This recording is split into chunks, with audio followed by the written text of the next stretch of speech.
Ratusan buruh yang tergabung dalam organisasi Buruh Aceh menggelar aksi unjuk rasa dalam rangka menolak rencana revisi Undang-Undang Nomor 13 Tahun 2003 tentang Ketenagakerjaan.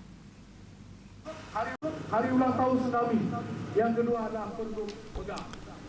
Isu tentang rencana pemerintah yang akan melakukan revisi Undang-Undang Nomor 13 Tahun 2003 tentang Ketenagakerjaan atau usulan Asosiasi Pengusaha, di mana dalam beberapa poin dinilai merugikan buruh Indonesia. Berbagai aksi penolakan dari seluruh daerah mulai dilakukan, salah satunya di Aceh, di mana pagi tadi ratusan buruh Aceh menggelar aksi unjuk rasa dengan cara melakukan long march dan orasi ke kantor DPR Aceh dan kantor Gubernur Aceh.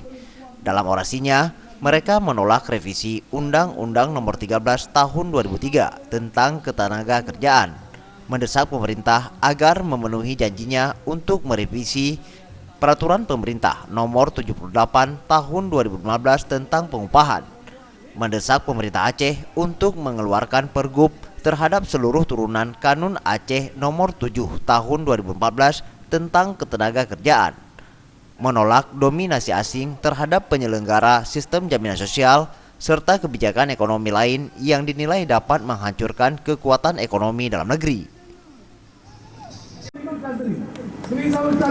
Jangan pernah menjadi penonton di negeri kami ini.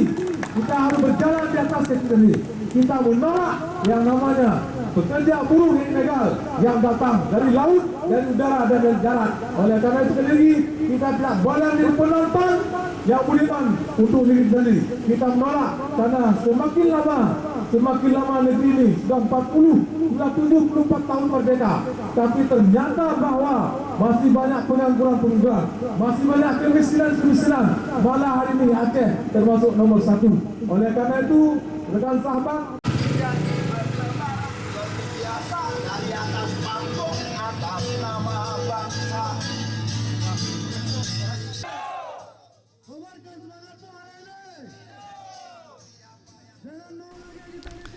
Aksi yang berlangsung sejak dari pukul 9 pagi, para peserta aksi melakukan long march sambil berorasi dari depan Masjid Raya menuju kantor DPR Aceh. Dan selanjutnya aksi yang sama juga dilakukan di kantor Gubernur Aceh. Tim Liputan, Aceh TV.